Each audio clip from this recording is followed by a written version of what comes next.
So today is our final day of our sunset silhouette project.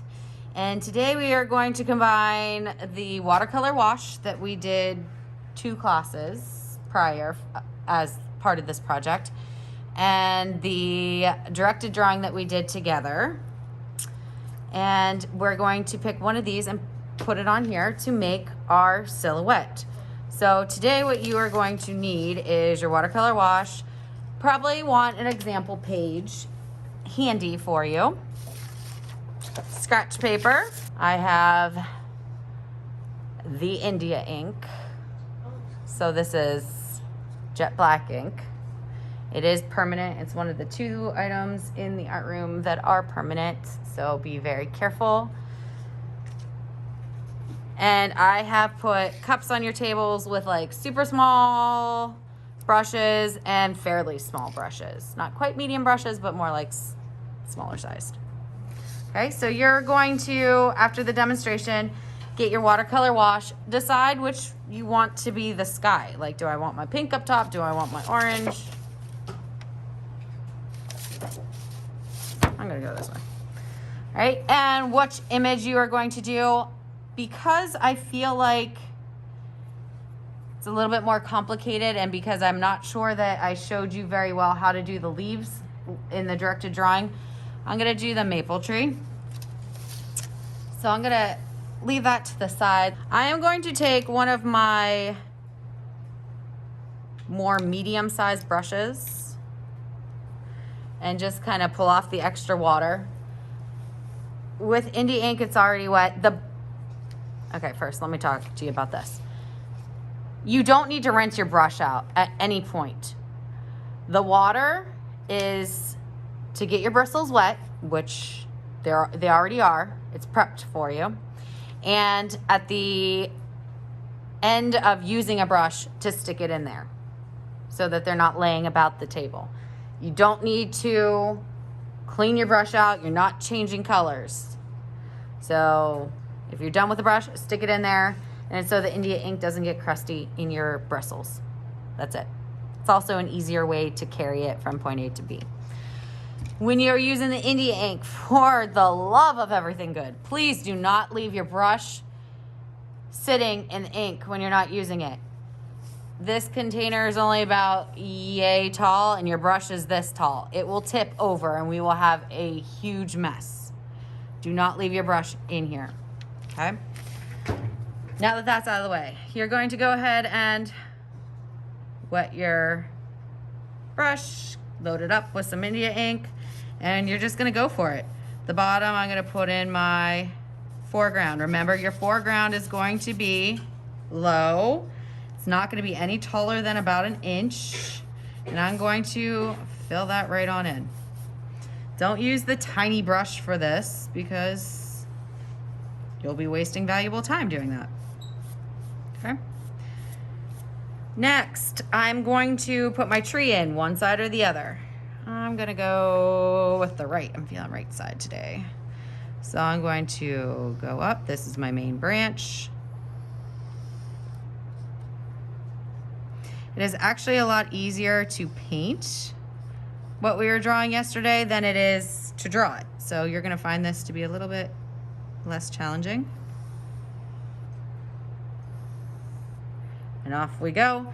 Now that looks a little funny. They're not thick enough coming off of the main branch, so I'm gonna thicken them where they're touching.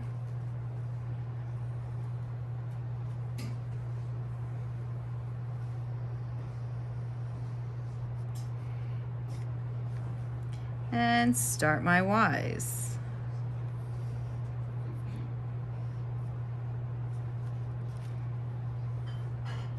That is obviously not thick enough. I need to come back through and give it some depth where it is attaching to the secondary branch.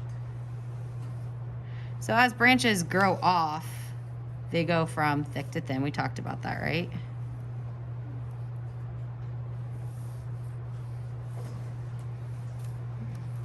This guy's looking a little sparse. Can your branches overlap? Absolutely. Do branches in nature overlap? Absolutely.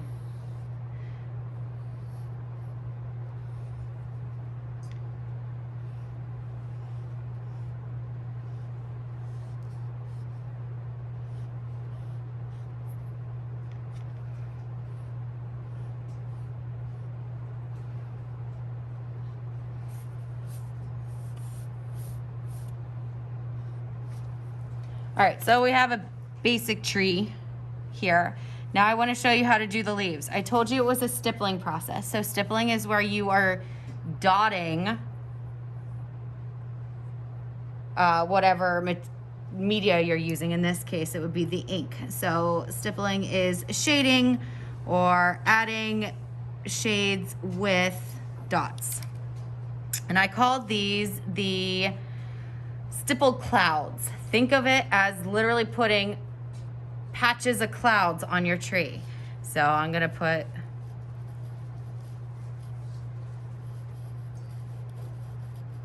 some right here.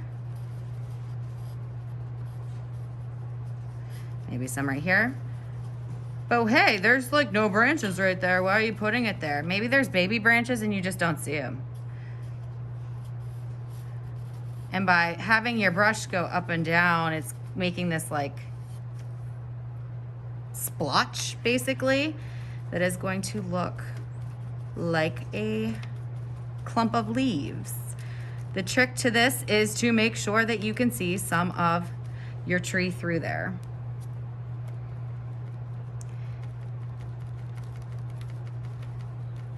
Okay, I'm not going to finish this up because I feel like you guys probably want to get started, especially if you're not doing this. But last but not least,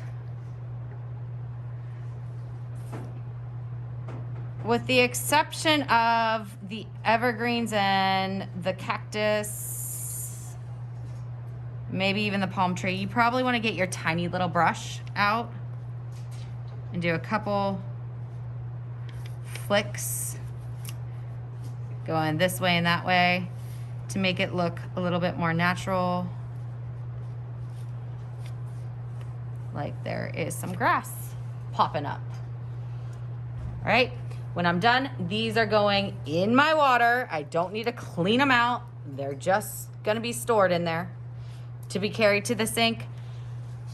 These are going to also be carried to counter one. I'm gonna call you by tables. I don't want everybody rushing over to the drying rack with wet India ink and then accidentally flipping one of these onto the back of their classmate. And then they have a India ink tree on their back of their shirt, okay? So I'll be calling you by tables for cleanup today. Question? Is it easier to paint because it's bigger? It's easier to paint because your stroke takes up more space than your little line of your pencil. Yes. Any other questions? Okay.